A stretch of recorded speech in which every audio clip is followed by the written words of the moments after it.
آج پروین شاکر کی ایک غزل لے کر حاضر ہوا ہوں۔ بچھڑا ہے جو ایک بار تو ملتے نہیں دیکھا، اس زخم کو ہم نے کبھی سلتے نہیں دیکھا۔ ایک بار جسے چاٹ گئی دھوپ کی خواہش، پھر شاخ پہ اس پھول کو کھلتے نہیں دیکھا۔ یک لخت گرا ہے تو جڑیں تک نکل آئیں، جس پیڑ کو آندھی میں بھی ہلتے نہیں دیکھا۔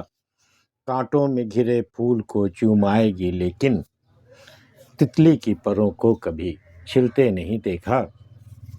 کس طرح میری روح ہری کر گیا آخر، وہ زہر جسے جسم میں گھلتے نہیں دیکھا۔ بچھڑا ہے جو ایک بار تو ملتے نہیں دیکھا، ہم نے کبھی دو ملنے والوں کو بچھڑ جانے کے بعد پھر سے ملتے ہوئے نہیں دیکھا۔ تاریخ اٹھا کر دیکھ لیجیے کہ بچھڑا ہے جو ایک بار تو ملتے نہیں دیکھا، اس زخم کو ہم نے کبھی، اور بچھڑنے کے بعد جو دونوں کو زخم ملتے ہیں نا، اس زخم کو کبھی سلتے ہوئے، کبھی اس زخم کو بھرتے ہوئے ہم نے نہیں دیکھا ہے زندگی میں۔ اس زخم کو ہم نے کبھی سلتے نہیں دیکھا۔ ایک بار جسے چاٹ گئی دھوپ کی خواہش، پھر شاخ پہ اس پھول کو کھلتے نہیں دیکھا۔ ایک بار جسے چاٹ گئی دھوپ کی خواہش، پھر شاخ پہ اس پھول کو کھلتے نہیں دیکھا۔ یہ میرا خیال سے یہ شعر ان لڑکیوں کے لیے ہے جو شہرت پانے کے لیے، دولت پانے کے لیے، لائم لائٹ میں آنے کے لیے، جو اپنی شاخ سے ٹوٹ کر، اپنے گھر سے نکل کر کے وہ باہر جاتی ہیں، باہر کی دنیا میں جب آتی ہیں تو اس پھول کو پھر سے شاخ پہ لگتے اور اسے کھلتے ہوئے ہم نے نہیں دیکھا، ہمیشہ مرجھاتے ہوئے ہی دیکھا۔ ایک شعر تھا کہ کہیں کی بھی نہ رہی ذوق خود نمائی میں، نکل کے پھول سے واپس نہ آ سکی خوشبو۔ وہ خوشبو جو ایک بار نکل گئی تو نکل گئی، وہ پھر واپس پھول میں نہیں آتی ہے۔ ایک بار جسے چاٹ گئی دھوپ کی خواہش، پھر شاخ پہ اس پھول کو کھلتے نہیں دیکھا۔ یک لخت گرا ہے تو جڑیں تک نکل آئیں، جس پیڑ کو آندھی میں بھی ہلتے نہیں دیکھا۔ بہت ساری ایسے بہت سارے عظیم لوگ ہوتے ہیں جو اتنے مضبوط ہوتے ہیں اپنے اندر کہ چاہے جو بھی غم ان کو ملے، چھوٹے سے چھوٹا غم ملے، بڑا سے بڑا غم ملے، وہ کبھی اپنے آپ کو ہلتے بھی نہیں ہیں۔ وہ اس قدر مضبوط ان کے پیر جمے رہتے ہیں زمین پر کہ وہ ہلتے تک نہیں ہیں اس غموں سے۔ لیکن کبھی نہ کبھی زندگی کسی دور میں ایک ایسا غم کا پہاڑ اس میں ٹوٹتا ہے کہ وہ پیڑ جو کبھی آندھیوں میں نہیں ہلتا، وہ ایسا اکھڑتا ہے کہ جڑیں تک نکل آتی ہیں، پھر سے اس کے پنپنے کا کوئی امکان باقی نہیں رہتا۔ تو یک لخت گرا ہے تو جڑیں تک نکل آئیں، جس پیڑ کو آندھی میں بھی ہلتے نہیں دیکھا۔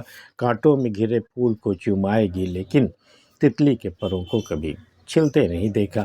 بہت گہرا آبزرویشن ہے، بڑا گہرا مشاہدہ ہے یہ کہ تتلی جب جاتی ہے ہر پھول پہ جب وہ جاتی ہے تو بھئی ہر پھول کے ساتھ کانٹے بھی ہوتے ہیں نا، لیکن تتلی کے پروں کو کبھی چھلتے ہوئے دیکھا ان کانٹوں سے؟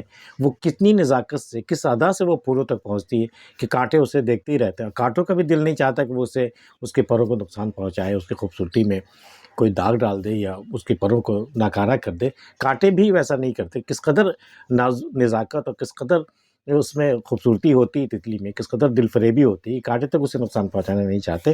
کانٹوں میں گھرے پھول کو چومائی ہے لیکن تتلی کے پروں کو کبھی چھلتے نہیں دیکھا۔